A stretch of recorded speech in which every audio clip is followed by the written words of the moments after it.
বাংলাদেশ জাতীয়তাবাদী দলের প্রতিষ্ঠা বার্ষিকীতে দাঁড়িয়ে একটি বার্তা দিতে চাই পীরগঞ্জবাসীর উদ্দেশ্যে এবং দেশবাসীর উদ্দেশ্যে যে বাংলাদেশ জাতীয়তাবাদী দলের মনোনীত প্রার্থী জনাব সাইফুল ইসলামের পক্ষে জাতীয়তাবাদী যুবদল অগ্রণী ভূমিকা পালন করবে এবং পীরগঞ্জের মাটি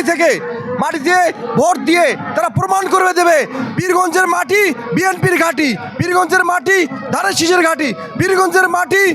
সাইফুল ভাইয়ের ঘাঁটি, পীরগঞ্জের মাটি জাতীয়তাবাদী যুব দলের ঘাঁটি। আজকে যে প্রতিটি উপজেলায়, বাংলাদেশের সকল উপজেলায় যে বর্ণাঢ্য র্যালি শোভাযাত্রা দিয়েছে তার অংশ বিশেষ পীরগঞ্জে আজকে যুবদলের যে মহাসমাবেশের মতো একটা পরিবেশ সৃষ্টি হয়েছে। প্রতিনিয়ত হাজার হাজার নেতাকর্মী আজকে এসেছে। মনে হচ্ছে যে নাও ফেসিবাদের পতনের বিজয় মানুষ যেভাবে আলিঙ্গন করছে, আগামী দিনের নির্বাচনে তারেক রহমানের 31 দফা বাস্তবায়ন সহ ফেব্রুয়ারি নির্বাচনকে ঘিরে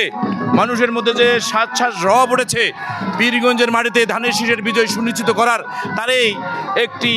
আমি মনে করি যে আজকের এই উপস্থিতি এবং সাধারণ মানুষের যে উচ্ছ্বাস, ইনশাআল্লাহ আগামী দিনে তারেক রহমানের নেতৃত্বে পীরগঞ্জের মাটিতে সারা বাংলাদেশে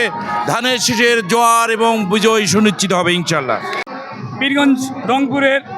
যে আজকের যুবদলের যে সমাবেশ, বিশাল সমাবেশ জনসমুদ্রে পরিণত হচ্ছে, ইনশাল্লাহ এতে প্রমাণ পায় যে জননেতা সাইফুল ইসলামের আগামী দিনে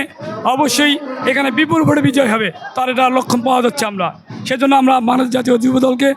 আমরা পীরগঞ্জ উপজেলা বিএনপির পক্ষ থেকে অসংখ্য ধন্যবাদ জানাচ্ছি।